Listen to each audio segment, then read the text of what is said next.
Hello and welcome to the State of the Fleet Industry, a weekly video series produced by Automotive Fleet magazine. My name is Mike Antich. I'm editor of Automotive Fleet, and today I'd like to examine what's occurring in the commercial fleet market for the week of October 26, 2020.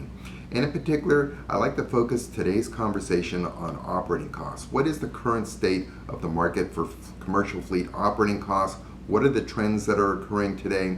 And finally, what is the forecast for operating costs in the near term as we approach calendar year 2021. And with fleet being in the midst of this pandemic, without a doubt, it's been the greatest disruption in the history of fleet. And from a fleet perspective, the pandemic can best be categorized by the lockdowns, the shelter-in-place mandates, and the adoption of remote working by most employees, working out of their homes instead of coming into the office. It's also being characterized by the division of our industry into essential and non-essential fleets. All of this has resulted in a dramatic decline in business activity that is just now starting to recover. But during this decline in business activity, what's happened is there's been a corresponding decline in business mileage. And this in turn has caused fuel consumption to decrease, tires to last longer since they're rolling less, and for maintenance costs to remain flat. So when you examine commercial fleet operating expenses, it can be divided into different spend categories, such as fuel, maintenance, which incorporates both preventative maintenance and unscheduled maintenance, unscheduled repairs, replacement tires, and to a smaller extent offset by warranty recovery monies. But by far the largest spend category for operating costs is fuel. Fuel traditionally represents about 60% of a fleet's total operating expenditures. And when you look at the total cost to operate a fleet, both fixed and operating costs, fuel is the number 2 largest spend category following depreciation. And right now, fuel prices are remaining flat. And the key reason has been the decline in demand, which has been leading to lower fuel consumption. And this has been driven by fewer miles being driven not only by fleets, but also by the consumer retail public. And in many ways, fuel prices mirror the overall national economy. When the economy shut down, business activity dramatically decreased, as did fuel prices. But as the economy started opening up with individual states opening up their local economies, business activity increased and fuel prices have now paralleled that increase in business activity. So fuel prices are nearing what they were pre-pandemic levels, but they've not fully recovered. When you look at the overall cost of gasoline, which is what we'll focus on here, it's down nearly 15% year over year. And overall fuel consumption is down a little bit more at around 18%. But there have been some anomalies in terms of fuel operating expenses, and one of the key anomalies has been the increase in idling expenses. And this has been picked up by the telematics devices that are on board a greater number of commercial fleet vehicles. And what is causing this? You know, one of the key theories as to why there's been this uptick in idling expense is that a lot of field workers are using their vehicles as a social distancing device. They're doing much of their work in the vehicle versus out of the field. And a lot of cars are equipped to be hotspots. So in order for that hotspot to be activated, allowing you to tap into the web and conduct your work online, it does require that the engine be on, and that's what a lot of people are attributing the increase in idling expenses. You know, the other factor has been what I mentioned earlier, this division of our industry into essential and non-essential fleets.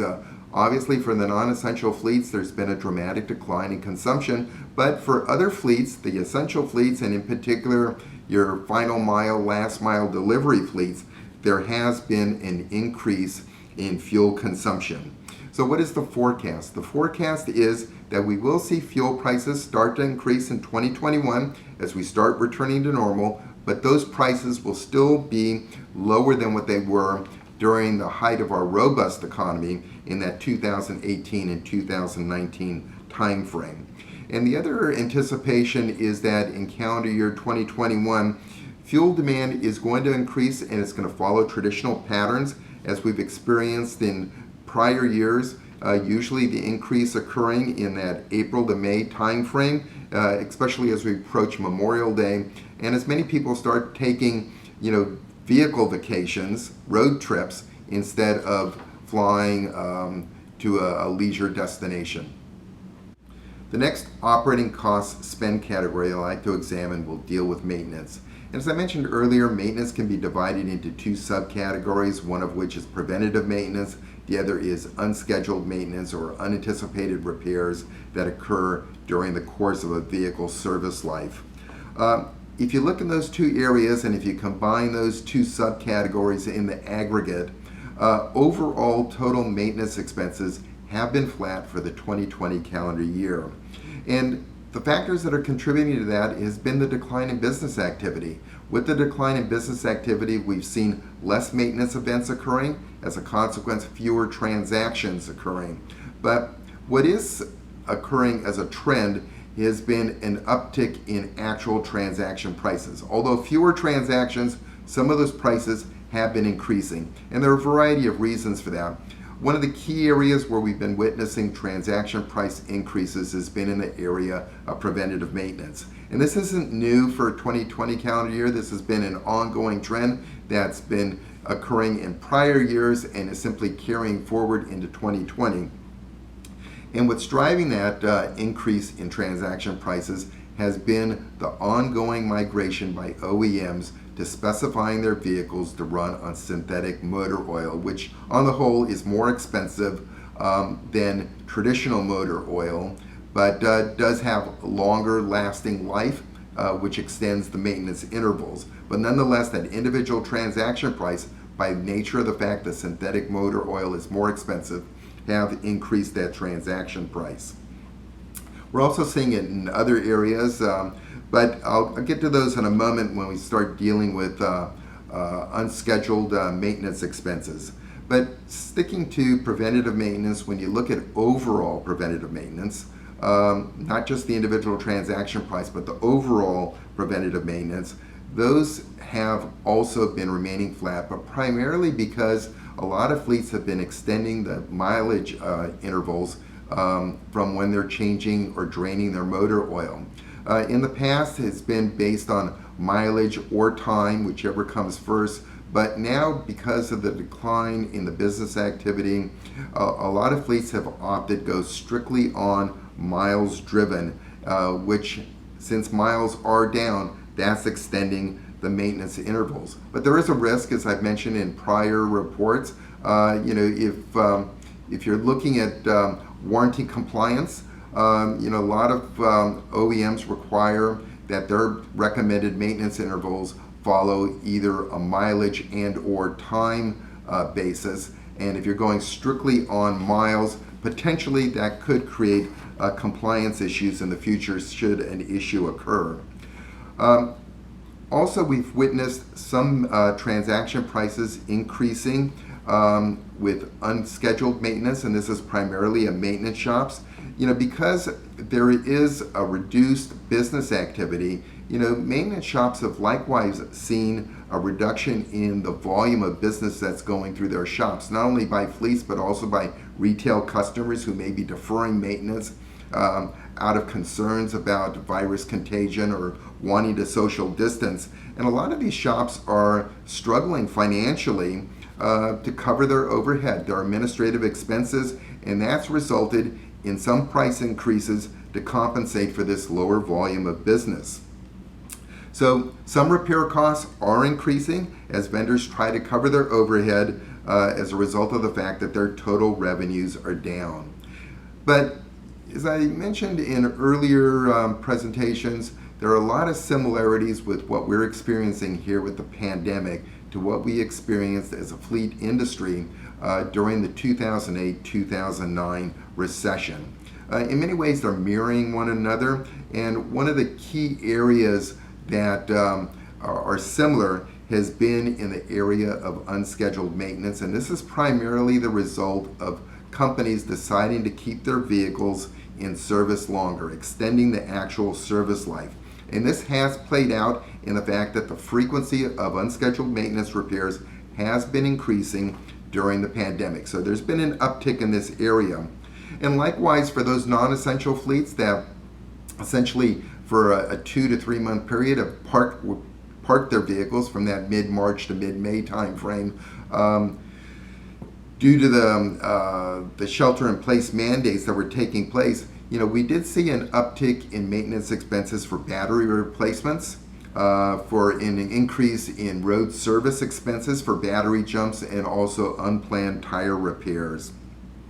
Another factor has been the fact that the pandemic has really disrupted global supply chains, and this has resulted in replacement part shortages, where parts are now on back order. So it's taking time for those parts to actually arrive, and what's causing is, with some vehicles, depending on what the maintenance issue is, it's causing downtime to be extended for those vehicles as they're in their shop waiting for those replacement parts.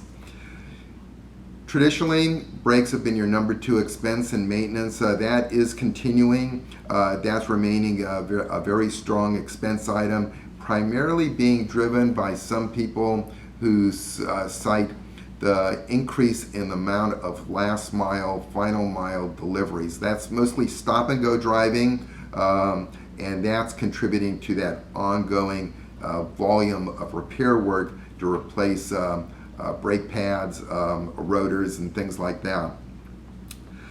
So the other factors that are being involved is on the beneficial side. One is vehicle quality is increasing. Vehicle quality each year has been ticking upward, and that has been putting downward pressure on the number of unscheduled maintenance expenses.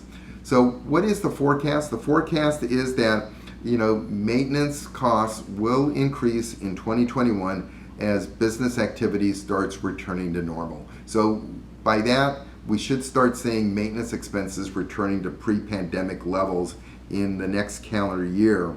And this is going to be manifested in labor rates. Labor rates have been going up in prior years. That will continue as we return to normal business activity. And also, another factor, especially with tires, has been commodity prices. Commodity prices have remained relatively flat, and I'll get into that more when I go into our next segment on replacement tires. But the anticipation is that those expenses will be increasing in the 2021 calendar year. And the final area that I like to examine in terms of operating cost spend categories is replacement tires. And this is your second largest operating expense, and overall in total fleet expenses, your third largest expense after depreciation and fuel. And so far, replacement tire expenses have remained flat, or even in some cases decreased. And that's primarily due to several factors. One is commodity prices. Commodity prices very much influence what the price of replacement tires are. In particular, commodities such as rubber, oil, and steel are all integral parts in the manufacturing of tires. And when raw material prices remain stable, tire prices are stable. When there's volatility in commodity prices, we see fluctuations in tire prices, and in particular with crude oil prices. Since oil is such an integral part in the manufacture of tires, when there's fluctuation there, that does influence retail prices on tires.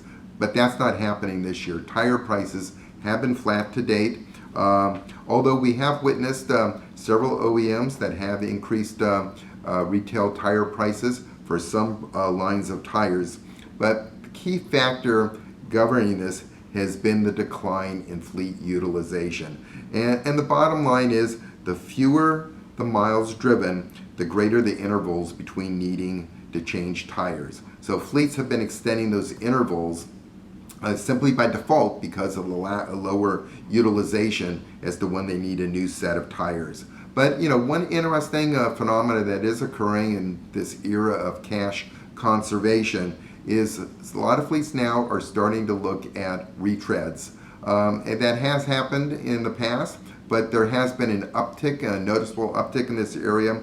They're looking at retreads primarily due to the fact that they're lower in cost than replacement tires. So our forecast for 2021 is as business activity increases, there is an anticipation that those prices in turn will be rising, and they'll most likely be following the historical patterns, looking for those price increases in the spring market.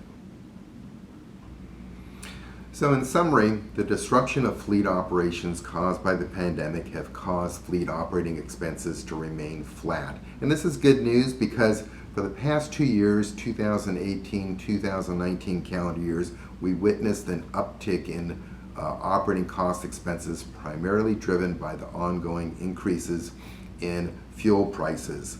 The anticipation is that operating costs should be increasing in the 2021 calendar year, contingent on the recovery continuing along the current trend lines. So with that, this concludes my presentation for the state of the fleet industry for the week of October 26th. Thank you for listening.